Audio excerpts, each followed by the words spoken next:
Baru, Margaret Alva, Katie Ramarao. I have not received as many calls for the event in all of those events put together, including from fathers and mothers asking, can my son or daughter come for this session, which I understand, and girls asking for his phone number. It is unbelievable, this kind of response. So, Anudeep, you are what I write right behind you.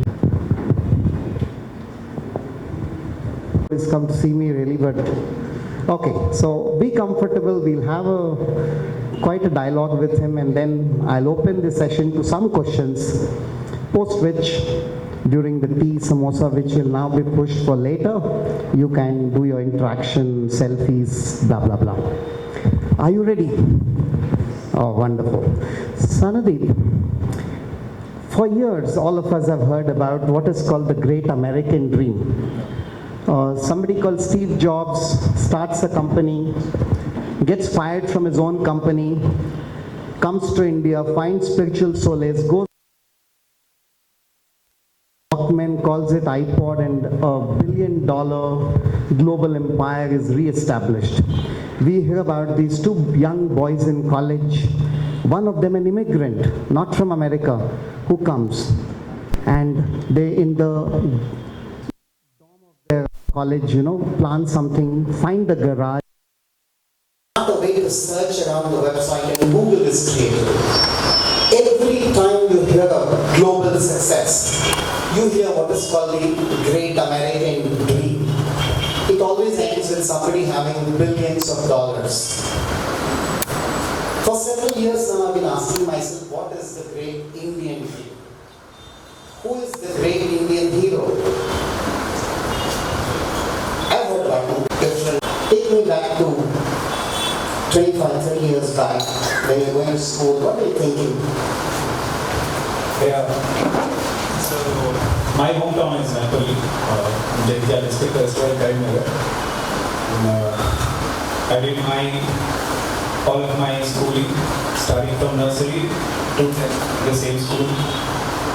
Sometime in, I think, 8th standard, I guess.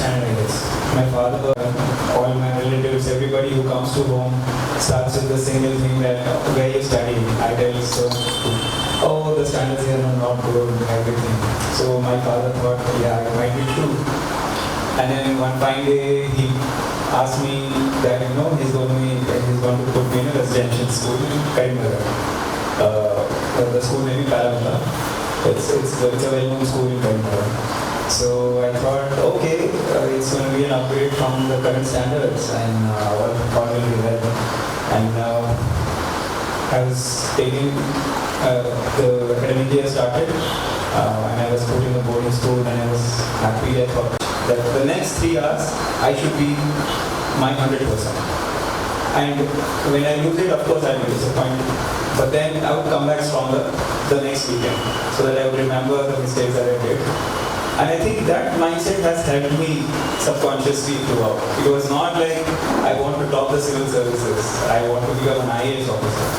But that subtle thing, that whatever age that you have, it might be as small as winning a cricket match, but you have that mindset of putting your 100% irrespective of the result. When you are detached from the result, the feeling is liberating, that you are no more attached to it. And I think that mindset has prodded me throughout this journey home, and that's what brought me success. So, as I read his profile, I realized even without the rank 1 IAS which we're talking about here, which obviously brings you all, which makes him the hero, still quite an achiever. You moved to Chaitanya in Hyderabad, right? And then you actually became an engineer. You built Pilani in Pilani, not Hyderabad, in the real Pilani, Rajasthan. And then you work for Google. And that's also a perfect Indian dream. Young boys, small town fathers, working in the garment, mothers, homemaker, goes to, like I said, a small school, goes to a bigger school in Hyderabad, gets into engineering, and Google. So do you want to be an engineer? Do you want to get into Google? Were you thinking about government all the time? And once you entered Google, what did you learn? What did you do? What was it like? How difficult was it to say, I leave all this and work for the government? So once after I finished my 10th standard, as any parent would, I had two choices between MPC and BAPC. But I have always been good at math, so the choice was easier for me to make. And I was here at residential college in Chaitanya. But this time I had plans to run back, so I had to stay put for 2 years. And those 2 years were academically very rigorous. And I was fortunate to get good ranks in NSET, AIEEE, and BITSAT. And out of all the choices that I had, BITS was a clear winner. So I joined BITS Pilani campus. That was the first time I moved beyond a 250-kilometer radius from my hometown. So that was the first time that I had to go so far away. BITS Pilani was changing in a lot of ways. It has shaped my personality. The first feeling that I had when I went there was like, oh my god, we are like this frog in this well, who had no idea. I could only do certain math and physics puzzles, but nothing more than that. I could not speak a sentence. I could not write a paragraph. All the subtle skills that you require to be successful as an oral personality. I realized in my first year that I was no good at it. Even in sports, I was good playing a local cricket. The people who represented the states and districts. So to hold you there, this happens to everybody, right? We're born, we find ourselves in a one kind of a context and place. At some point, we just find ourselves in a different world, if you like to put it. Where you meet people who are better than us in studies, better than us in sports, maybe better, as I said, with many skills, but some of them also come from bigger cities. They've had better education in the sense they went to better schools, or they had parents and uncles who were doing much better. How did you feel? Were you angry? Did you feel, or did you feel frightened that can I match them now? Or, how was it coping with the first exposure to the slightly bigger world, as you said? The experience initially was not good. I turned inward. I became an introvert. I rarely used to go out of my hostel room. I was average in academics, but first year I was even not doing well academically as well. My one semester I was like 5 point something. That after end of first year I evaluated where my life has come about. I was not doing well academically, neither doing in extracurriculars, nothing. I was just there in the college. So that's when I consciously realized, something is off. I have to. This is not how life of an engineer should be. So from second year I started consciously learning things, by actively involving myself in. I joined a creative activities club. I joined the AAA association where we would do projects. I joined these precisely because when we are fearful of something, the only way is through. You have to take the embarrassments, you have to take that awkwardness that comes initially. So when we were there at the creative activities club, they asked me to say something about myself, and I couldn't put two sentences together. And they kind of helped me actually, that then I realized that I was not good at this, so I have to work on it. So that was the thing, BITS Pilani that's how BITS has shaped my personality in a way that even though I was not good at things, it has told me that you have to improve on these aspects. So slowly, it's a painful and messy process with all the awkwardness and embarrassments. But slowly by end of third year, I got a grip on the way that I would generally talk to people. And I became the joint coordinator of my AAA association. We led a wonderful technical festival. So once you get into the group, then things start falling into place. That initial messy part that you have to overcome. I also sense that you went from South India to North India. You went from Telangana to Rajasthan. Do you also feel culturally that people from Andhra, people from Telangana, South Indians at large, they tend to be a little more introvert, withdrawn and underconfident in social context? Is it natural to all of us?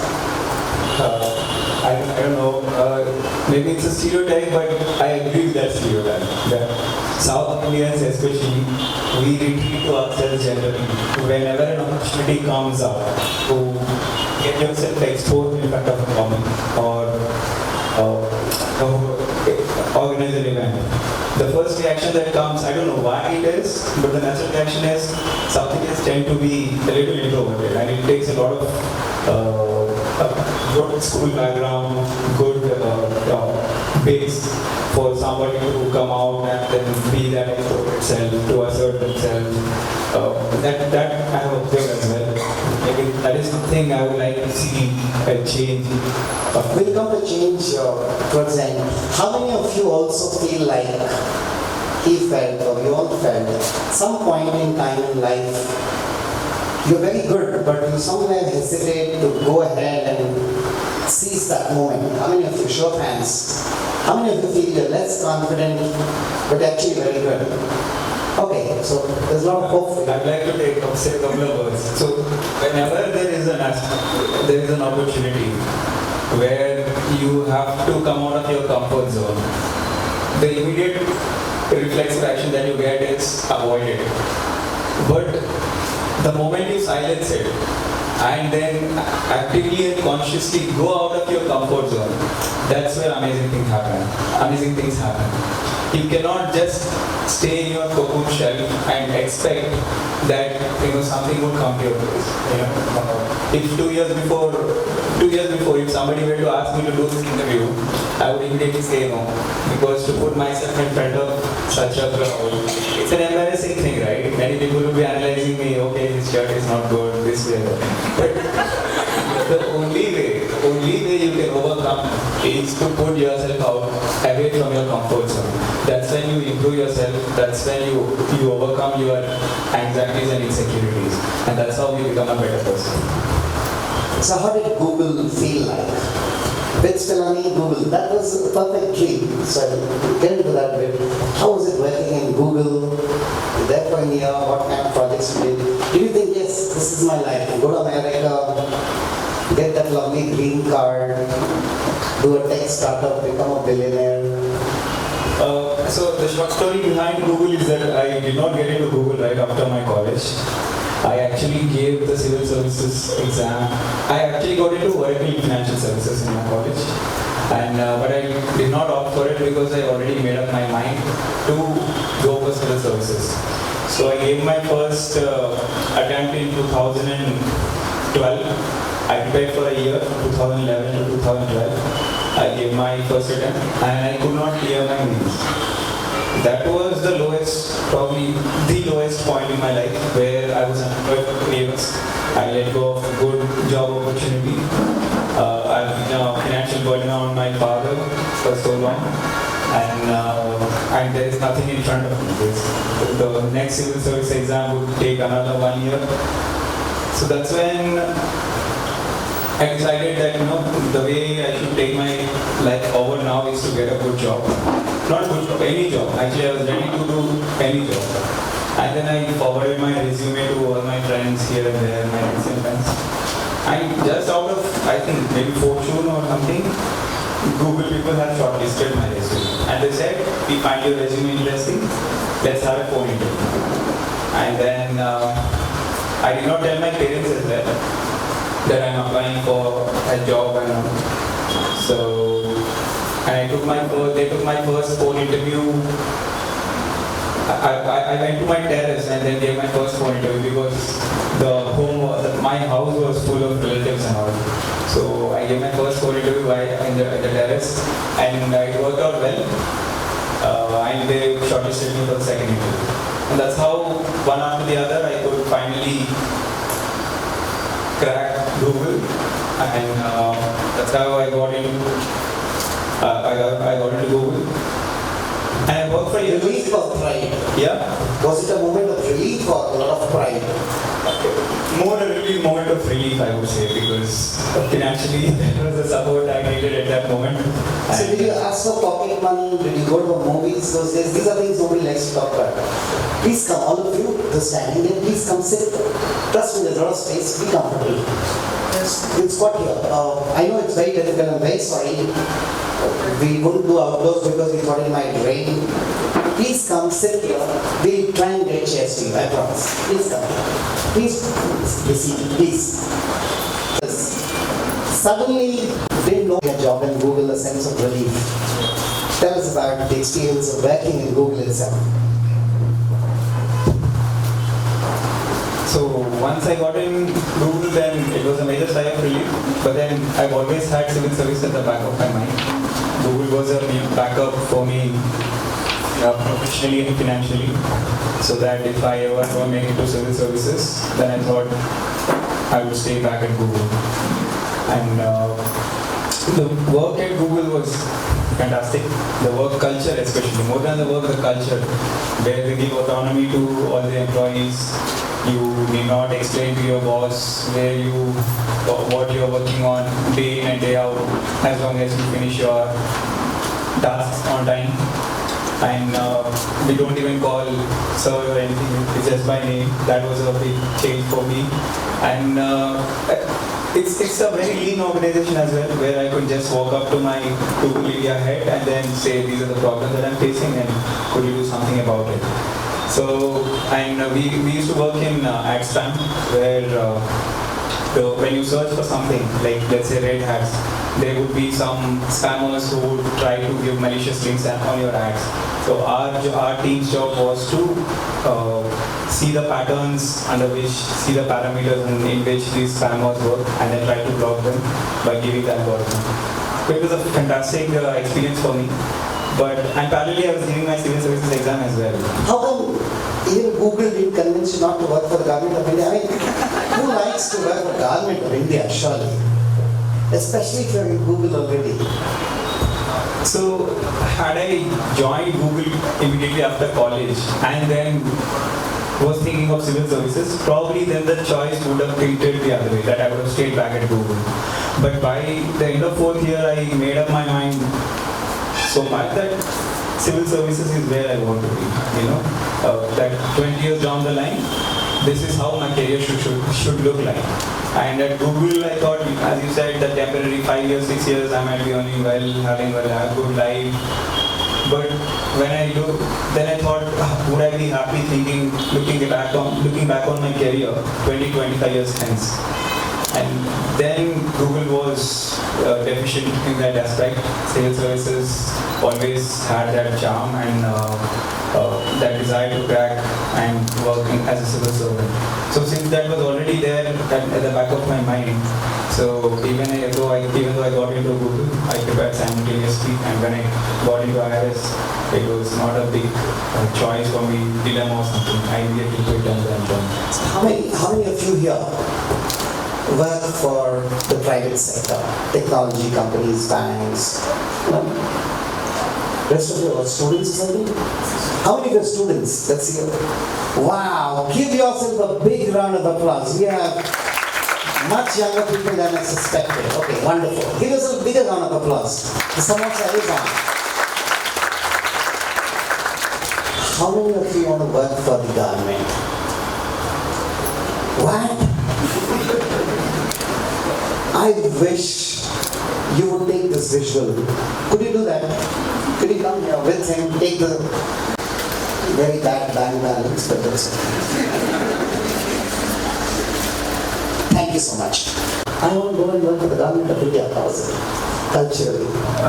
Sorry, I don't have an exciting answer because I never disclosed to anyone that I'm giving this. Secret. Even Google gives couldn't search what was inside his mind. Because I thought I would unnecessarily hamper my prospects at workplace if I say that I'm part-time moonlighting on civil service. I've always told them, I used to give my best while working at Google as well, but I thought why to reveal these unnecessary. All your life, were you saying I will be an IAS officer, or were you saying I'll get into civil services and work for the government? What was the actual truth you told yourself in front of the mirror when you're alone? So now comes the distinction between the IAS and the other civil service. Yes. Yeah, IAS. So civil service is all the civil services. There are 23 civil services that UPSC notifies. Each civil service has a niche of a particular segment where a civil servant can work and then make his impact, right? And let's say for finance and taxation, IRS, for auditing, you have audit service, for railway, you have traffic service, so and law and order police. But the IAS, the clear distinction there is it's all encompassing. As an IAS officer, the amount of responsibility and work-related opportunities that you would get is far higher compared to other services. So that's how I believed, even though I got into IRS, that I was making IRS having good, I was learning professionally. I felt as an IAS officer, that would be a much bigger responsibility, so that I would make an impact on a wider scale. So that's what prompted me to give the exam again. And but as I said, even there are people who have chosen to stay in IRS, even under top 100 rank, and they are doing quite well. So it's about individual's interest. So he was the assistant commissioner of customs and GST based in Hyderabad when he got into the IRS, quit Google, and then the IAS. So all in all, you had a wonderful life. You had your share of challenge. You're doing well in life. You're an assistant commissioner, a secured job in the government. And suddenly, you cleared your films, you went through your mains. Tell us how it was preparing this time. At what point did you feel, yes, I will get into it? Did you know it all along, or did you say, I'll make it maybe in the top 50? What was it like after you gave the exam this time? So after I got into IRS, I had given 2 attempts in 2015 and 2016. But the performance has been so bad that the 4th attempt I got the worst marks. So it was not like I was just missing the cut and then one more attempt and I would clear the exam. So since it was consistently deteriorating, I thought this is it for me. So 2016 I told myself, I am ending this UPSC journey. I called my mom, I told everybody, I remember the conversation I had with my parents. I asked them to pack the books that they were there in the house and put it somewhere else so that I would not be able to see them. And I even went to the extent of donating all my notes and all my books to any aspirant, any friend of mine. And because I was frustrated and also disappointed with myself that I was unable to forget about clearing the exam, not even making it to the interview 2 years after we got into IAS. So that was a difficult experience for me. So 2016 I had given up on this exam, and 2017, it was end of 2016, I decided, it was there somewhere in the back of my mind that I've been a coward. So actually ran back the second time and yet came back. Tell me, how do you do that? Everybody can't do it. How do you get that courage to try it just one last time?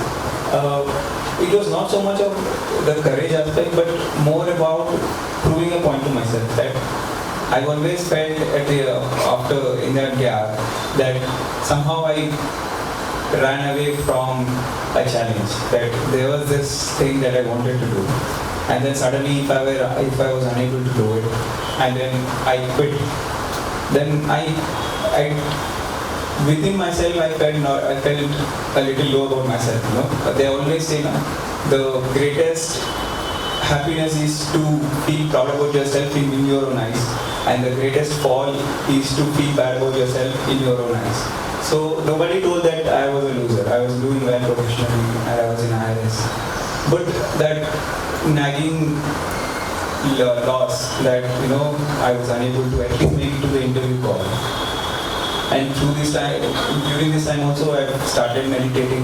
That has also had a major impact on my life in terms of making my thought process clear. That I saw my life from a third person's perspective, that where it is going. And all these factors led me to believe that I had fuel for one more attempt, like just one last thing. This was not to take a revenge or avenge or anything, just to understand my failures. Like I've always, in my blog also I have written this extensively, that for all my failures I blamed somebody else or the other, the examiner or the UPSC or even the jerk entering the marks. I thought, he must have screwed up badly, that my marks in essay instead of something he must have missed out a single digit. But then, Not this time. yeah, this time, Not this time. I'll tell that story as well. So when I wanted to give this attempt, it was more of proving a point to myself that I should accept my failures. That's the first thing. I would accept that I had failed. And I didn't make it because I didn't deserve it. That's the bottom line. And from that, then I started. Okay, where did I go wrong? Then I started analyzing. And each mistake and then each thing came out methodically. And I worked on each like a machine. Okay, my answer writing speed is bad. So I put a timer and then started writing fast so that I finished the paper. Okay, my answer structuring is bad. Okay, then I would switch from paragraph to point. It was mostly logical, methodically. So throughout the exercise, I never thought that I should get into IAS or I would give some media interviews or I should become only a rank 1. I did not even expect top 100, forget about 1. It was all about proving a point to myself that I'm not a loser. That I should give my best, taking that mindset of giving your best effort. Accept your failings, giving your best effort and see where you will make it. So I made it to the interview and then finally. And then when the results were out. I'll not push so fast on that. Just a show of hands again. How many of you have felt you have done what he did at some point in life? Given up when it was very tough? Somewhere, for something, could be anything. How many of you now feel you should go back and give it one more try? You feel confident now? You feel you should give it one last try, just one last try, wonderful. That's what you have done to people around you. It's not just about the rank or it's not about the position you have, but it is like, if I may call you the MS Dhoni of, No idea.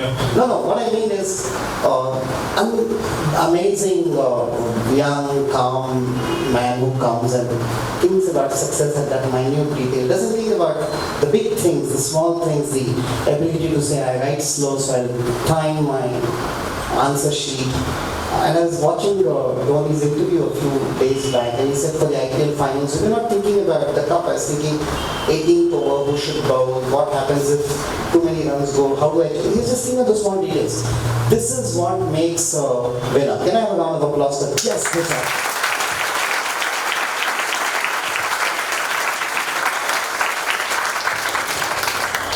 Prelims, mains, you get a letter even now, the UPSC letter, or do they email you these days? They email the interview. They email it, and then you go to get called for the interview. Where was the interview? Take us through the... Did you feel better this time? Like, yes, I made it to the interview round. Where was the interview? How was it? And what did you think when it came out? Do you think I got it? So the major stumbling block for all throughout was mains for me. So this time when the results were announced, I was in a meeting in my office, and then we were having a review meeting, and it went on for 2-3 hours. I put my silent on my mobile in flight mode. And by the time the meeting got finished and then I checked my mobile, I got like 20 calls. And like, what happened? And then I called my friends, they said, the main results were out, did you make it? So then I started seeing, okay, even then I thought, if I make it, that's fine. If I not, that's all right. So, but then when I saw my number, it was there, and I was happy that, I was able to overcome the biggest hurdle that I faced in the past 4 years. How did it feel that moment? It was a moment of satisfaction that, no, you just give a sheepish smile to yourself that, you have done the part. I don't know why I said Dhoni. I didn't say Virat Kohli. The office would have some furniture broken. Absolutely. Thank you. So I make it to the interview, and it was a moment of satisfaction that whatever effort that I had put in, along with the change of optional, along with work, all the effort that must have paid. And now I have the opportunity to show myself in front of the interview board. Interview was something I've always felt comfortable in, because at Google I gave 5 interviews and I gave the other 4-5 interviews. So interview-wise I was confident. So then things started, I started building more confidence in myself that it's going on right track. And the preparation started, I started my preparation for the interview. My interview was pretty early. The interview started in February 19th, and then my interview date was on February 21st, which happened to be my mother's birthday as well. So maybe sign of things, I thought, things are going fine this time. So I had to prepare on my personal details, my Google experience, Telangana state, national current issues, everything and everywhere, my hobbies, all of it. It was quite an enriching experience. I mean, anybody who here was given UPSC interview? Yeah. One, okay. So I can see a hand there, back. Yeah. Anybody, how many of you have appeared for civil services, prelims? How many have gone up to the mains, if any? Oh, I see the same hand right there. Okay, you've gone to the interview, so obviously the mains too. Great. I know a lot of you would like to ask me specific questions which I've been getting on Facebook. How do I prepare for anthropology optional? So I'll get to that when you ask the questions, but how did it feel when you came out? Did you say yes? Or did you say wait? So, interview, as I said, it's one of the most enriching experiences you will have. That's the part I enjoyed the most out of prelims, mains and interview, because there you reflect on yourself, that what is that drives you. If you prepare for the question, why civil services? And then you would start reflecting on your journey. And that's how, if your hobbies is meditation, then you ask yourself why you meditate. So that inner reflection is something that interview forces you to do, which you normally generally do not at all. So that 1 month preparation part was very enriching for me. And when I gave the interview, it was very cordial experience. They were very senior people, but they made me comfortable. I was nervous, of course, but the questions were mostly related to my personal profile. And I thought I had done decently well. And when I came out, I called my mom and dad and I said, I'm done with this exam. I said, I'm done with this exam. I did my best, and I don't have anything else to do, so I'm just hoping for the best. If it does not happen, that's, you should be prepared for it as well. So that was my intention. I never thought about again the results from that day to just 1 day before the result, because I was busy with my work and everything. So I completely switched off from that preparation. So when did the rank 1 hit you? Where were you? What were you doing? How did you come to know about it? Were you with your boss again? Did you say to him, next time, you will call me sir? Rank 1 never, anybody who is prepared for 1 year would know that it is impossible that to expect 1 rank. If somebody says it, then they must be lying. That's the bottom line. So on April 27th, the news was out, the rumor mill was out, saying that result might come today, because it was a Friday and Saturday, Sunday. Monday was a holiday as well. So the UPSC wants to just publish it and then let people. celebrate or mount. I wonder why the pubs sell so much liquor on weekends. UPSC gives results on Friday. It was 3 o'clock in the afternoon, and then it was confirmed that the results were going to come by 6 p.m. So then that was the moment I started feeling nervous. Then the whole 1 year came like a flashback.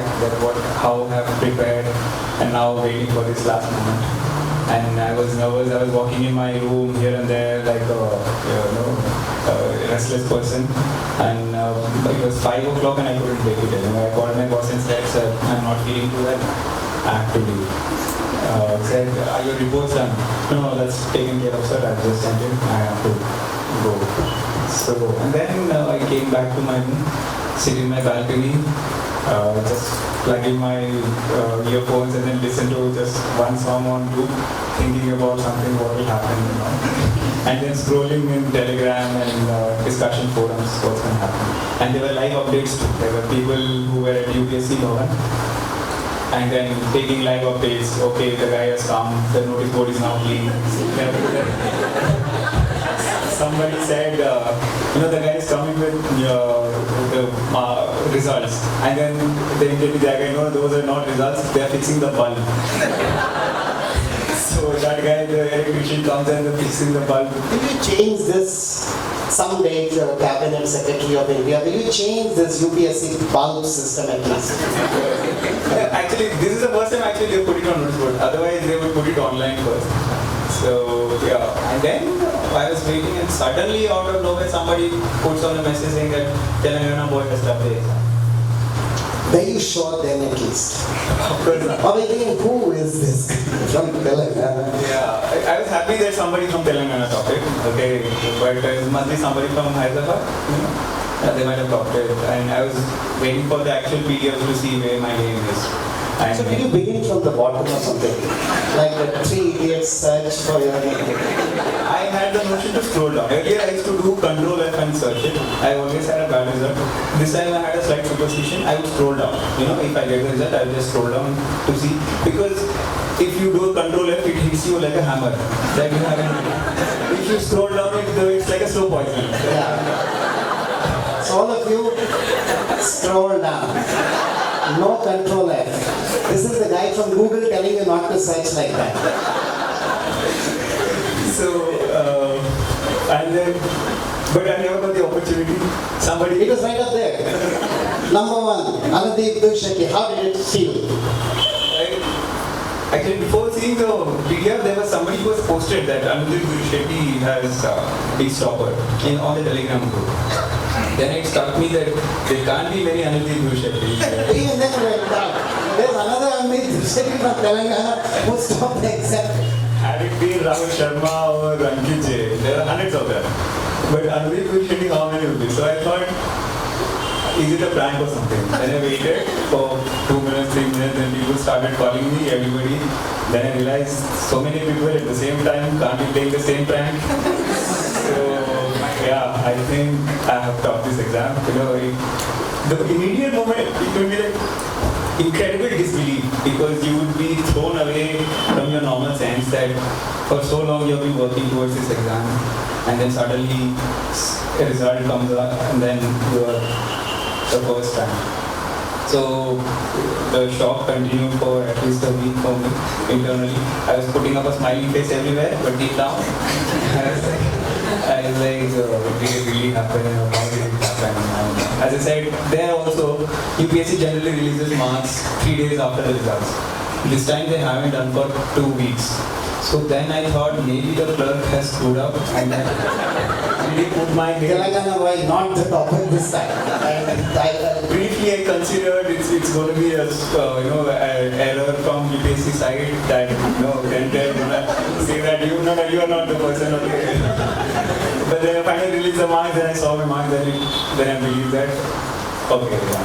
Then, of course, the beauty of why people struggle, sacrifice, work so hard, take challenges, come back from having bitten the poison of failure, disappointment, dejection, and try all over again. People who climb Mount Everest, people who want to win the Wimbledon, people who want to be in the Indian Administrative Services, get that rank.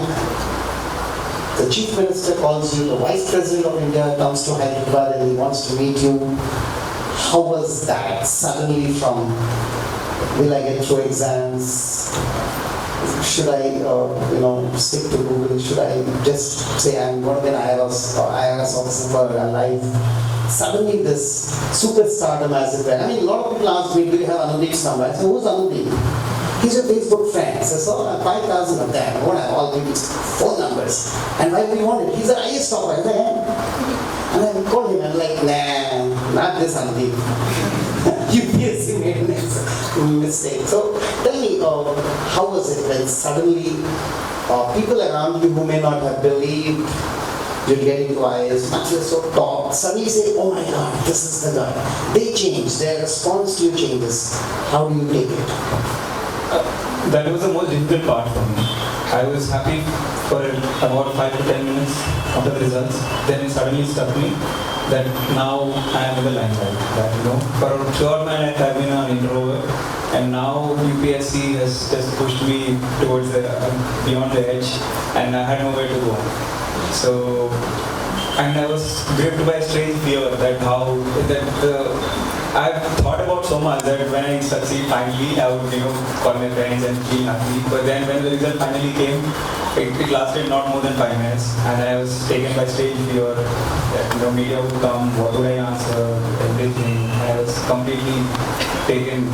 My mind went into that mode, preparing for the next speech, next thing that you were saying. You're always in that mode. But slowly, for a week, I put up a smiling, artificial smiling face, gave whatever statements that I had practiced in my room. The same stock answers. They would ask the same questions. How are you feeling? Did you expect the rank? How many hours you studied? So I had stock answers from them. I just repeated them. And finally, and slowly when CM called everywhere, I went into the... How is that? I say this because like or not, it's a new state, it's a startup state, as some would say. The state was questioned, the people of the state have been questioned to prove that they have any sense of excellence. And you would find a symbol of this new state. Suddenly you are the pride of Telangana. A lot of people take pride in you, inspire people. How did that feel when you see him kind of so delighted to have somebody from Telangana talking like this? One of the proudest and happiest days of my life that, my father, he would come and tell me whenever he had a meeting with the collector that, he was sitting somewhere at the back of the room that, I got to see the collector. And to get my parents to CM's house and then personally getting them felicitated with none other than Chief Minister himself, with Chief Secretary and then DG. I think that's when I realized that all the effort was really worth.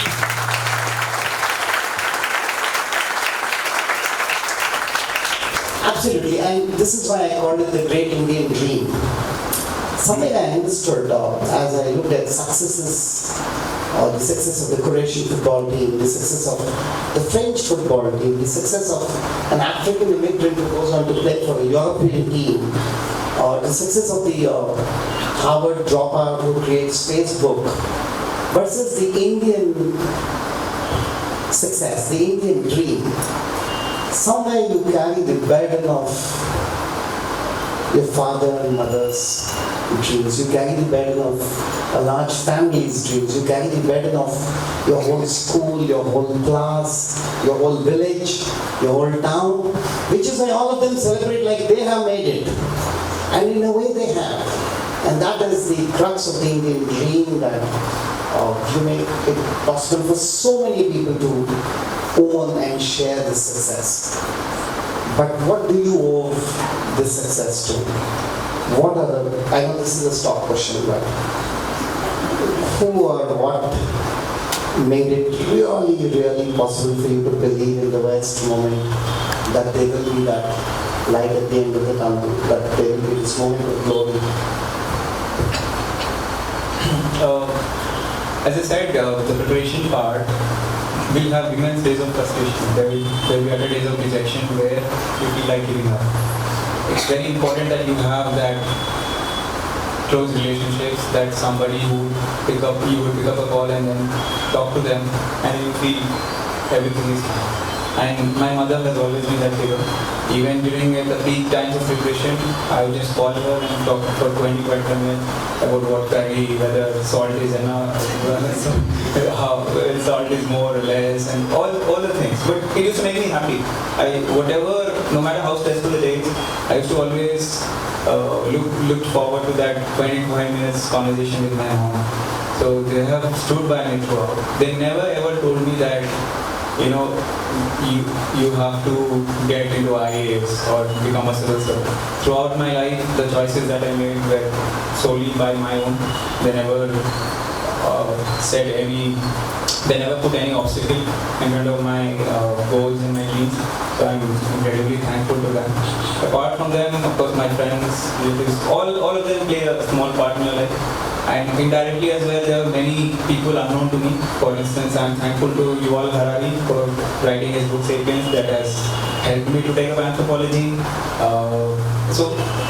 And for meditation as well. So there are many other things that I had learned from somebody else, not always close to me, somebody I know. So many people far away from India as well contributed to my success. So I'm thankful to each and every one of them. Okay, I need a volunteer. Could you help me? Please take this mic. Anybody would like to ask questions? So I'd like to see your hand first. So my name is Karthik, and congratulations on your success. And I've seen your blogs, really brilliant articles. Thank you. And my question specifically with regard to that, where you mentioned that for your studies, you focused on reports of various commissions and all of that. How did you manage reading this 1,000 to 2,000 pages and then coming up with those little points where you mentioned and all of your answers later? Yes, probably maybe ARC reports, the commissions. See, that's a skill that I said you have to develop to speed read a government committee's report. By speed read, I mean you need not memorize or get lost in a single paragraph, but you read along like a story, like a newspaper article, without forcing yourself to memorize it. But at the end of that, in the first reading itself, you start highlighting whatever you feel is important. And 1,000 pages, I think, should not, if you read for 4-5 hours, focusedly. Probably 3 days, 4 days, you can complete the report, right? So, by the time you finish it, you also have the revision material. That is the content that you have highlighted. And in the next iteration, you read that highlighted material. And that's how it's like you take a big chunk and then grind it into few distilled, crystallized parts, which you have to memorize and then write in this. Thank you, Karthik. You can ask the question in Telugu also in We'll come to you. So, one question, I got to know that you have changed your optional right in your last attempt, and instead of being your last attempt, I got to know that you have decided it in 2017 January, the anthropology. What dared you to change your optional being it the last attempt? Weren't you afraid of that? So, first, as I said, the exercise after 4 failed attempts, I clearly reflected on my feelings. And one of the aspects was I was not performing well with my previous option of public administration. 4 years of effort and then I never crossed more than 160 with both papers combined. So I've always hated the subject. I never liked the theories. I felt very useless. They were not to my liking. So that was the last straw that when I couldn't make it, that if I have to give an attempt after a 1 year break, it should be something that I enjoy reading, something that I'm really fascinated about. So that's when I had several choices: sociology, anthropology, and philosophy, all those things. And because I've already, just before that I've read books like Sapiens and Selfish Gene, I've already developed a fascinating interest in evolutionary biology. I used to go on YouTube just for fun and read about those things. So anthropology was right up my interest. But I thought I would give this a fearless attempt. That even if I fail, I would fail on my own terms. I decided that the attempt should be something enjoyable. So that's how I decided to take up anthropology, and I always never felt burdened reading the subject. So my only suggestion is if you're choosing an option, you must be interested in it. Don't just take it just because somebody else is asking you to do, because just because this time it has performed exceptionally well. That should be there, one of the parameters, but your interest is something very important. You cannot just take micro literature just because it's very easy to graduate. Yes. Hi, good evening, Pratap here. My specific question is, how will particular day in your preparation life looks like? Especially you are being a working professional. The very reason I am asking this is, since last 3 years, I've been starting to find the momentum between, the thin line between my professional life and the preparation, I can say. So there are some high times, just before 2 or 3 months before the exam, I'm at very peak of my preparation. But after immediately after that, there is no preparation at all for some time. So how are you able to manage the highs and lows of the preparation? See, for people working and then giving this exam, the first myth that you have to erase from your mindset is that your preparation is no way inferior to somebody who is preparing full time. This exam has proven over and over that studying for 14 hours is no way superior to studying for 8 hours or 6 hours, given the quality of your study in those 6 hours is higher than what you do for 12 hours. So when I prepared, I knew these are my challenges, that I could not have quit the job. I had to prepare with the job. So I accepted that challenge. This is it. Now how you overcome that problem? The problem is there. Instead of worrying about it endlessly, how would you go about it? So then I decided that on a work day, I have to be in office by 9:30 and then I can come back home by 7 o'clock. So that window is gone. But the remaining time still I felt is good enough for me to prepare well. So I used to take, while coming to the office, I used to listen to All India Radio or something of that sort. So that parallelly I would not waste my commute unproductively. I would learn something on a burning issue. I would listen to a discussion and I would have some good points. Okay, this is what is happening. And when I came back, I would start my preparation by 8 o'clock, and from 8 to 12:30, 12 o'clock, those 4 hours were at most intense focused study. Not like I would check my WhatsApp after 10 minutes or what's happening on Facebook. I would put on flight mode, I would call my mom, talk to her, and then start my preparation. So those 4.5 hours of my study on a work day were as productive as my 12 hours on a weekend. So on weekend, I used to completely dedicate to this because I knew that this was my priority at that point in life, and I had to prioritize UPSC preparation. So I had to let go a lot of social gatherings, everything. You cannot be doing everything in the same time. Time is a limited resource. You have to prioritize, and I prioritize it. Cracking this exam is the current challenge that I have. Everything else is secondary. And on weekends I used to study, and that's how I had small targets week by week, month by month, and that's how it got finished. Highs and lows of the preparation? Highs and lows, yeah, there will be, but see, as I said, lows will be there, but how long you want to be depressed? How long? I not say that you will always be happy about your preparation. You will be depressed, you will be frustrated, but it's in your hands how long you want that tough phase to last. And meditation especially teaches you that unless you think about that depressing thought over and over, it is impossible for a person to get frustrated for 2 days, 3 days.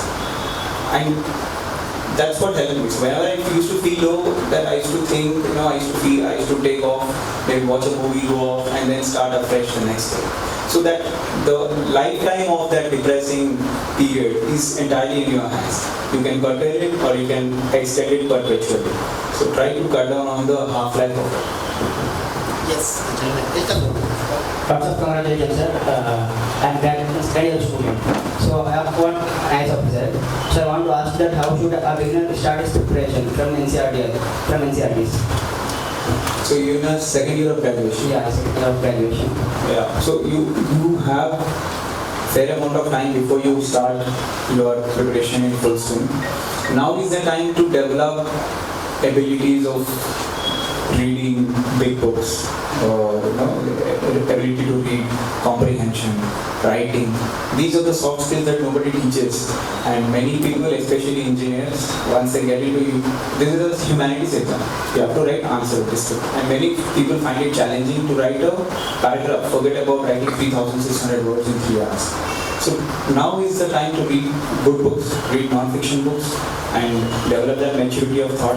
Have a wide reading, watch debates, go on YouTube, and instead of watching movies or film videos, watch some intellectually stimulating debates, conversations. So these things will develop, help you become an all-round personality. And when you actually take full plunge into civil service preparation, you would have that incredible advantage over others who are just starting from scratch. Written on my blog as well. Get that again your attention to the news channel, and as you are suggesting, like we should listen and we should view the YouTube content which is with respect to the preparation. But back then when we go back to home, it's very difficult with a tired mind to again get onto the focus and start. I totally agree. My only suggestion is that do you have a long commute time from office journey? No, right? So that itself should take out a lot of burden off you, because long commute times are the ones that drain an inordinate amount of your energy. So once you finish your work and then you are back at home, I used to take a shower all the time. Like after I come from office, somehow it used to make me refreshed. And I used to have that gap. Even when I'm back at home at 7, I used to never start until it was 8 p.m.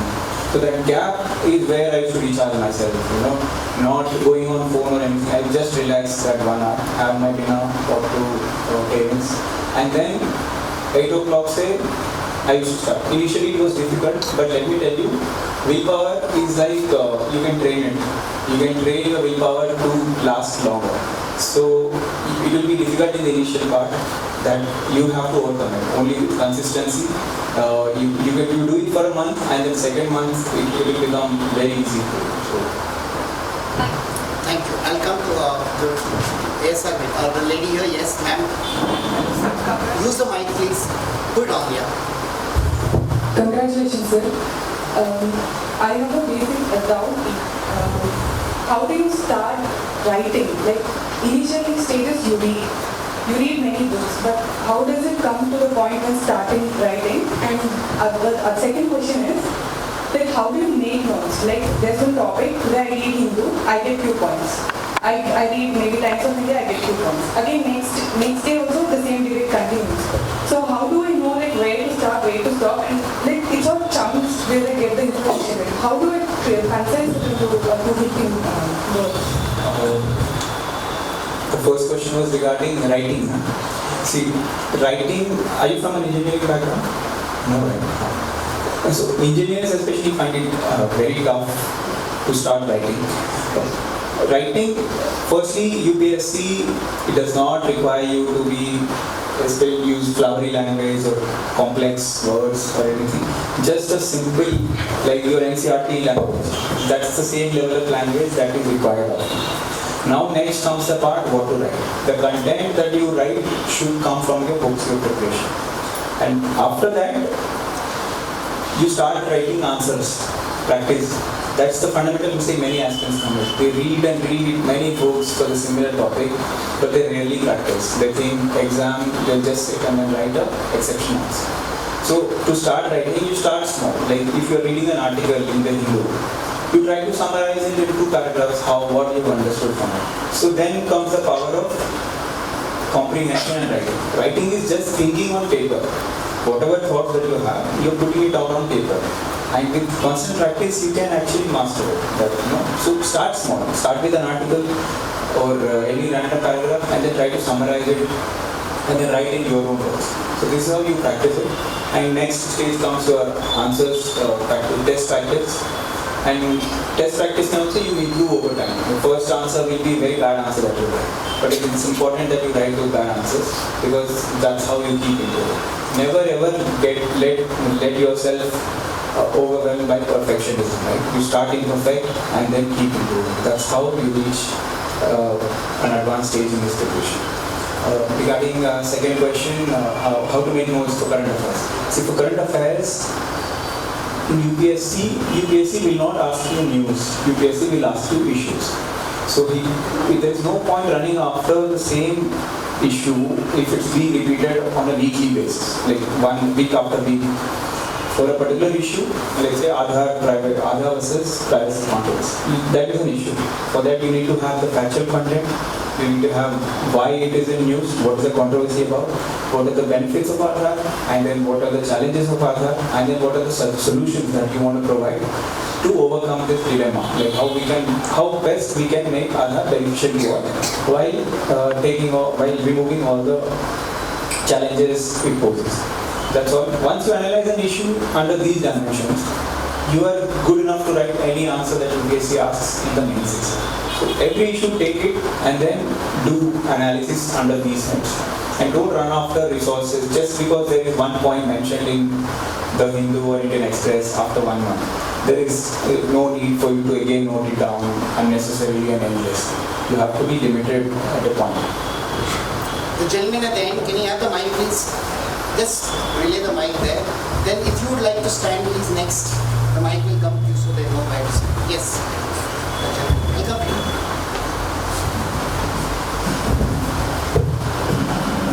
Sriram, good evening. This is Srinivasa of Hindustan Times. Anudeep, cracking civils was my dream when I was in the 80s, late 80s. Now I am trying to encourage my daughter to prepare for civil services. So as a parent, what am I expected to do?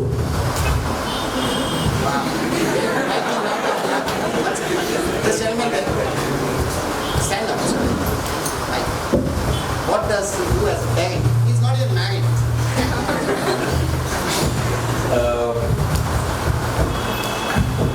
One thing that I've always found, I always consider myself lucky because of few things that my parents did. That is, not constantly talk about how your preparation is going. That micromanagement is something that not all the people would really enjoy. That you should have that trust in your kid that once if that person is in this preparation on his or her own volition, that you have not forced them into the preparation, then it is taken that they are interested in cracking the civil service exam on their own. So that micromanagement is something that is debilitating and that is best avoided. And emotional support, that in the sense that when people are feeling low, they generally don't want to talk about it, but it's important that you talk to them personally rather than on phone or something. Take them along to a walk or outside, talk to them, talk some random things, but that will uplift them. And who better than parents to encourage their kids. And lastly, I think you should also start reading newspaper or something maybe. Not in the sense that as a civil service aspirant more, but for my interview, 90 to 95% of my preparation for regarding Telangana state was from my father. I would talk to my dad for 40-35 minutes regarding what are the issues, because my dad is in the thick of things. He's working as assistant engineer in AP and TS and PDCL. So he comes from a village background, so he knows what are the ground challenges. He studies something with constitution, parliament and all those things. But it is entirely different thing, what are the ground challenges, right? So those are the things that only you can provide, because as your kid, they will be very lost in all the books and everything. For interview especially, that practical perspective, that on the ground perspective is something you can contribute which your kid might not get anywhere else. The gentleman here, yes.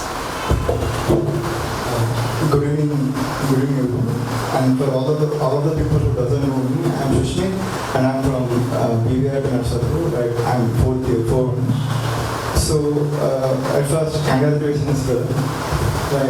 So here the question which I am asking is, I don't know whether everyone feels the same problem, but I am facing this problem. So here, what are the habits or character that we need to develop before being a civil aspirant? like suddenly I'm facing this problem in my college.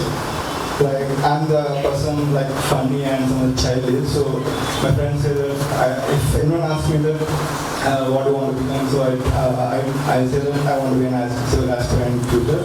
So they laugh at me like, oh, are you really want to be a civil aspirant? So like that habit I want to do. Like what are the habits that we need to do before? Hobbies. There are two types of hobbies, I believe. That one out of your passion, that they need not require any logical thinking. Some people have the hobby of, making paper art. It might, objectively looking, it might serve no purpose, but then for that person it's very important. And you should always have such passion outside the civil services preparation.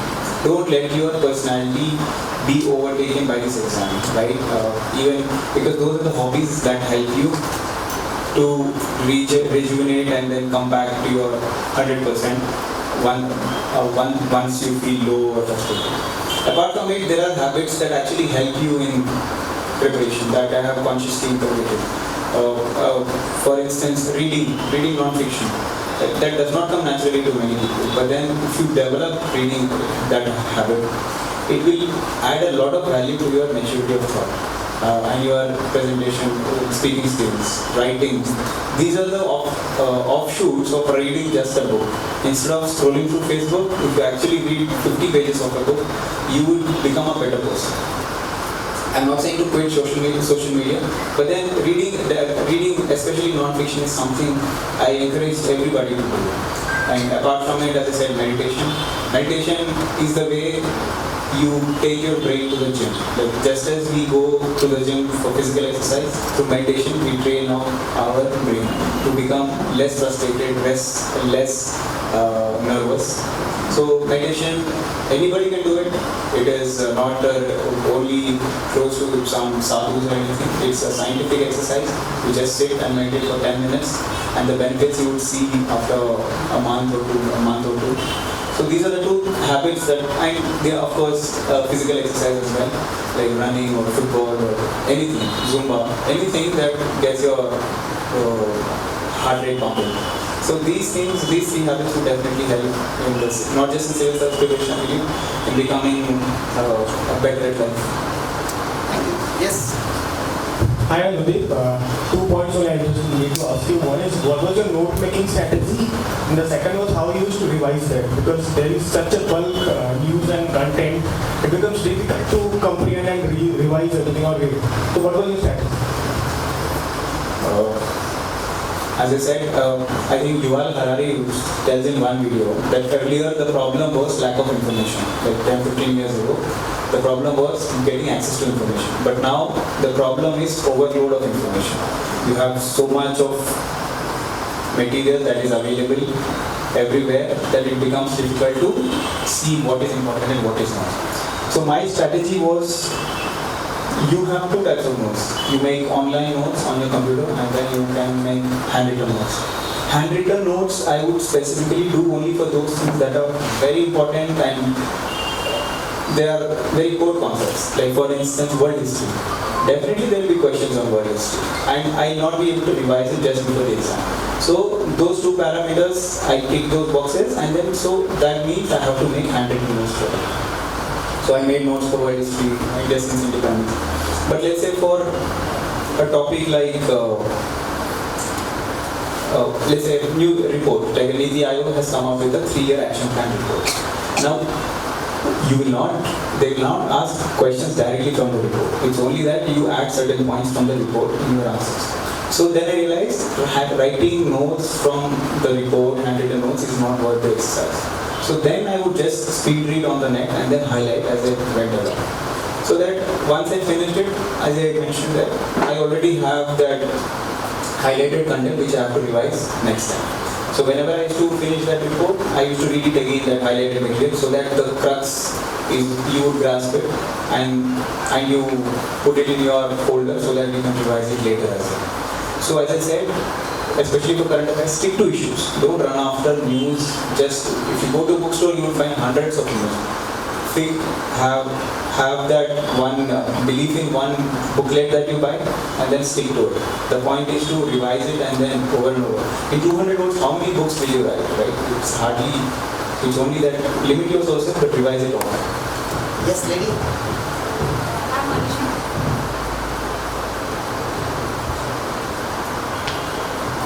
Good evening, sir. I'm Manisha. Nice, sorry. Well, first of all, congratulations. And what are the major mistakes you have committed in your third and fourth attempt, and how you pick the necessary and unnecessary stuff from the Hindu newspaper?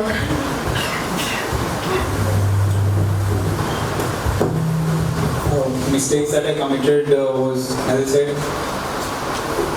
this mindset. I realized that I should have known it better much earlier. It's that perfectionism, as I said, is your enemy. If you keep thinking about making that perfect notes, keep waiting to write that perfect answer, you would never able to start. It's always important that you start small, make those mistakes, start imperfect, and then keep improving. Earlier I used to just wait endlessly for making those notes and then not keep answer writing practice, postpone answer writing practice until the final day. And when the final exam arrived, I was falling short. So this time I realized I should start writing bad answers first and then keep improving. So that's how I joined the test series, improved my writing speed, and got terrible marks in the initial exams, but then learned something from them.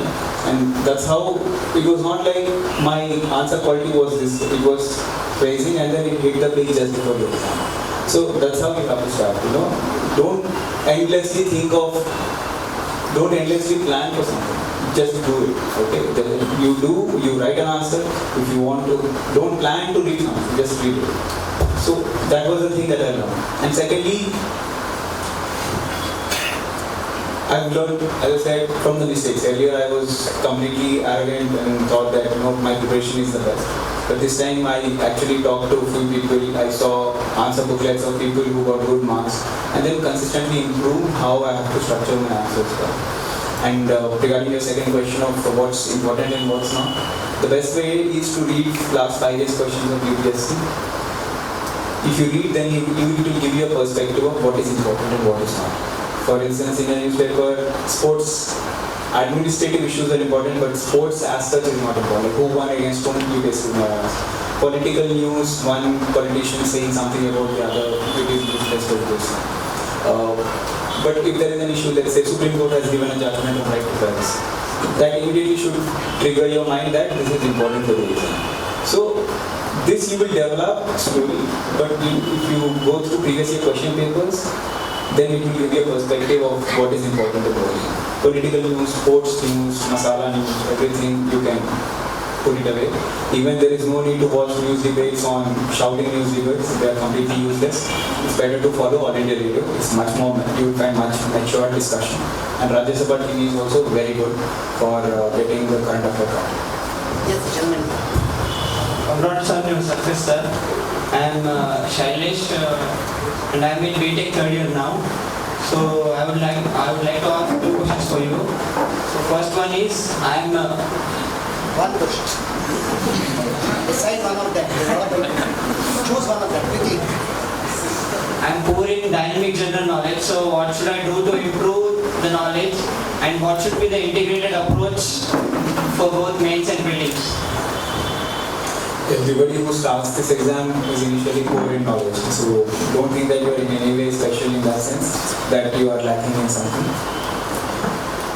Get hold of NCRT's standard books, because as an engineer or somebody, we would never be exposed to the question. Like I have studied about constitution probably in my 8th standard. But then when I started this preparation, I was as ignorant as anybody else. But then you start somewhere. I started reading the NCRTs, I started reading the books. You develop that hobby, you develop that maturity of thought, you develop that knowledge over a point, over a period of time. So get hold of those books. I mentioned in my blog as well. So if you go through it, I'm sure you would get a start at least where to go. Good evening, Tari sir. Good evening, sir. I'm really nervous. But the thing is that my question is that did you prepare a lot of bulky notes on any topic? Like, did you have bulky notes? Did you maintain writing bulky notes? I generally have two questions. So, did you had first question was generally answered, So my note making strategy, I think. Yeah, you told me. So the second question is that we have very burning issues right now going on in the country. So do you think that mob lynching, which is on the very high right now, so as an administrator, as an officer, so what will be your prime strategy to tackle it? So as really going very high. So what will be your strategy to tackle it as an administrator? So incidentally, I was asked this same question in my interview as well. As I said, any breach of law should be tackled with utmost seriousness. You will have deterrence only when you see the guilty is punished. So definitely, as an administrator, if I am given a chance, it should be two-way constant. First is, your law should be implemented ruthlessly. Whatever the rule of law, nobody should have the right to take them into their hands. And they should have a notion that if they do, then justice will await them. So the security measures, the law and order maintenance will be the one aspect of it, so that any case, that intelligence that if we get somewhere that this is going to happen, it is avoided at that moment itself. And the second is much larger one, that these things happen out of ignorance, firstly, apart from the mob mentality that is there, it happens from ignorance. Like for instance, the Chandigarh riots over a same that happened. It happens because of ignorance. There are large people who would fall for certain babas or whatever. So, on a larger context, then we definitely have to see educationally, ethically, at homes, what we are teaching our kids, and make them a good citizen. You can only teach so much through books. The value education that you get in your school, in your college, at your home are as important. So that's how you should encourage parents also to let their kids become good citizens, right? So this will be a long-term strategy, but immediately the plan of action should be to crush it ruthlessly. Yeah, the lady here, quickly tell me a question. Last question to you. Last question? Yes, I mean I'll decide that. May I ask another question? Happy congratulations to you. My question to you is, as I have heard that UPSC is a journey but not a destination, you have failed like 4 attempts. And in this journey, there are a lot of people to demotivate you, to be relatives, friends, or even ourselves. So, what point made you to stick to that destiny and make sure that you will achieve one day? So, what made? Excellent question. How do you fight demotivation? Firstly, remove all the negative people from your life we are the best judges of it. Sometimes we just put up with them just out of courtesy. No, even sometimes self. Madam. So it's self as well. But the biggest sources is there are negative people. I always believe that we become the person the kind of person based on the people whom we are hanging out with on a day-to-day basis. So I never let any negative person or negative people hang around me for a long time. If I felt that then added no value to my life and only demotivating, I generally stayed away. And I also learned to say no to social gatherings, whichever things are not under priority list, whichever were not in line with my goals. You have to be ruthless in your schedule. That if you have prioritized certain things, if somebody wants to take out that time is a very precious resource, right? I mean, you would never let somebody take 1,000 rupees from your wallet, but we endlessly give our time to somebody just out of courtesy. You should draw a line somewhere, right? This is not worth my time, so please, I cannot. So I just heard him, I have very little time. What I do is this, the gentleman there who's been wanting the question, yes, stand up, ask a question in one line, quickly. Congratulations to you Question. So my question is to you, because especially with the civil service students, we ask the question very often in interview that what drives you to be a civil servant? What drives you to be a civil servant is the question you'd like to ask. Thank you. I have Once again, you sit down. The lady here, you had a question, quickly tell me. Sir, you said that if you get it for institution, you get it for IAS. What is your assumption? Is self-study better or better for education? Okay. Two great questions. One second. What is the, why civil servant? Institutions or self-study? Okay. Civil services, the question that you asked, that is the crux. Like, definitely people sometimes think that why would they ask the same question over and over. But always realize that it is the opportunity to tell about yourself to the interview board. Why civil services? The motivation need not be same for everybody. Like, for me, if I give the example, like, I've evaluated all the career choices that I had objectively.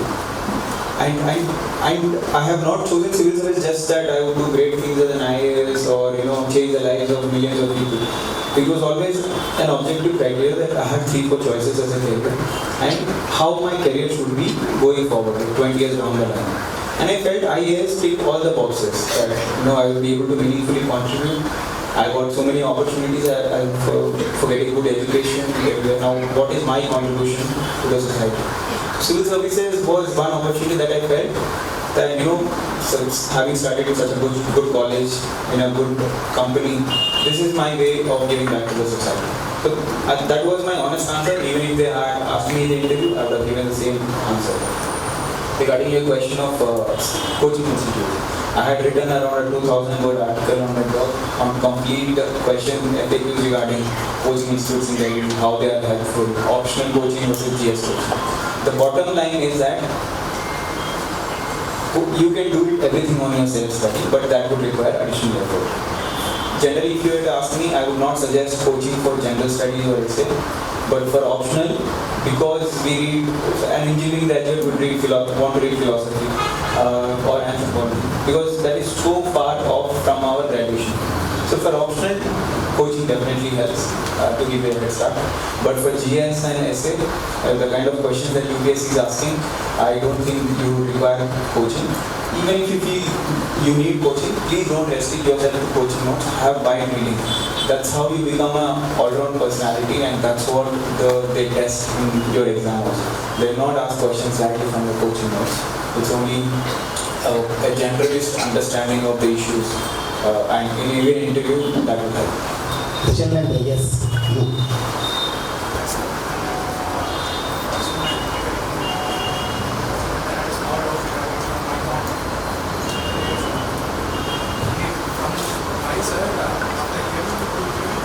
Break and then we pull out the phone. And it's a serious issue that is going on, and not many of us realize. Right? The first experiment that somebody told me was to close your eyes and ease a skill that you have to develop.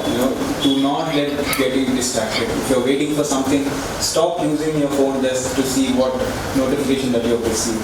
If you're in a meeting waiting for something, it becomes reflexive action to see the phone. That I think you see some notification, you feel good about it. So lessen your smartphone usage. That will be the first thing in terms of increasing the focus. And having an active life physically, like running and everything, it alerts the brain and keeps you refreshed also. So maybe a morning run definitely puts your mind on alert levels on a higher plane. So those things you can develop. So I want to ask you one question. All the boys here who asked you questions, they kept calling you brother. The girls did not. Said Anudeep, your phone number, etc. Passion, Amma will decide. Sorry, get away answering optional and means. I don't know, most difficult question. Right now nobody's questioning my life as such. That's a relief for us. Tinder, no, I tried it for briefly like a couple of years ago, I think. But then. But would anybody believe if I put your photo on Tinder today and said I'm IAS rank client number one? I don't know, there might be some fake profiles going on also. But you're not on Tinder, No. so that's stated clearly. Single but not on Tinder. Yes. Yeah, because I was so consumed with this exam for so long, so I had no time I had to prioritize things. So, yeah. So I have a friend of yours, right? Classmate? Yeah. He's a classmate of his, so I thought he should get to ask the last question. What was your fanboy movement with JP? Like, everyone preparing for civils, have JP as a role model. Now, for future generations, you are a role model. So, what was your fanboy movement? When I was preparing, I used to listen to a lot of his talks, his writings. He has been a great source of inspiration for me. And even AS reports, I love those reports so much because partly he has written them. And he's such a great intellectual, probably one of the finest in India right now. So when I got to see him personally, met him, it was absolutely, as I said, fanboy moment. We discussed, I told him, that I've been a great fan of your writings, sir, and he might have received those things all the time. So, and we discussed about how the life in IAS could be the challenges. It was a great discussion I had, and I'll be thankful, forever thankful for him for inspiring me throughout my preparation, and also for taking out time and meeting me personally. So, Anudeep, I know I'm trying to think how to take you out of the hall now for a while, but that will be up. You also won the Best Shooting Award in IAS. That struck me as an amazing outlier point. You're actually a great shooter with the gun as part of the IAS training. Just tell me about how difficult is shooting as a sport and how does it help you focus? I would actually rank that one of the very proudest and greatest moments of my life. We were trained at NISA, National Institute of Security. CIS gets trained there. So, because we being in IRS, we get to deal with smuggling and customs. So we are also sometimes given weapons. So basic training is what is expected of an IRS customs officer as well. So we are trained for a month there. So we are trained in physical combat, we were trained Israeli physical martial art, and we were also trained in physical training, running, push-ups, pull-ups, and we were also trained in weapon handling. When I started that, it was like a sense of wonder and thrill that as a kid had, just like a kid. And first time the first gun that we shot was like that .22 rifle. Then I realized how difficult it is to handle a gun and everything. It was going here and there because the recoil was so much.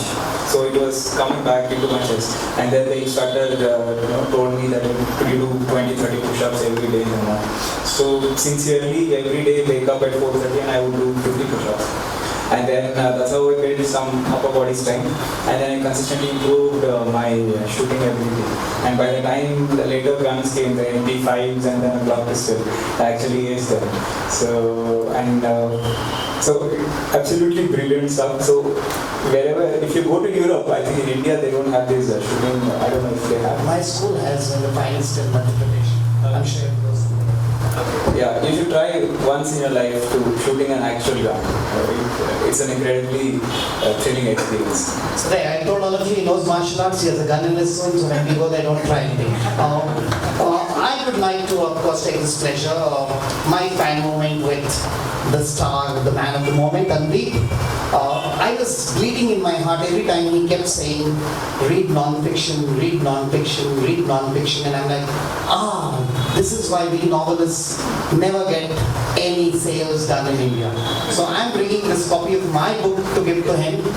From the next talk onwards, then people ask him how to prepare for IAS, he'll say this book is mandatory reading. And trust me, it is. So that's about it. Second thing, I may meet Harara in November perhaps. I'll actually tell him how inspirational and important he's been in your life. And possibly get to have you talk to him from the London book. But here, Anudeep is published my book. Ladies and gentlemen, There is the dream of the IIT, there is the dream of the engineer, there is the dream of the IIM, and there's absolutely the greatest Indian dream, IAS, and to be ranked #1. For this beautiful moment of our lives, give a standing ovation to the rank #1 Civil Services 2017, Anudeep Durishetty. Thank you so very much.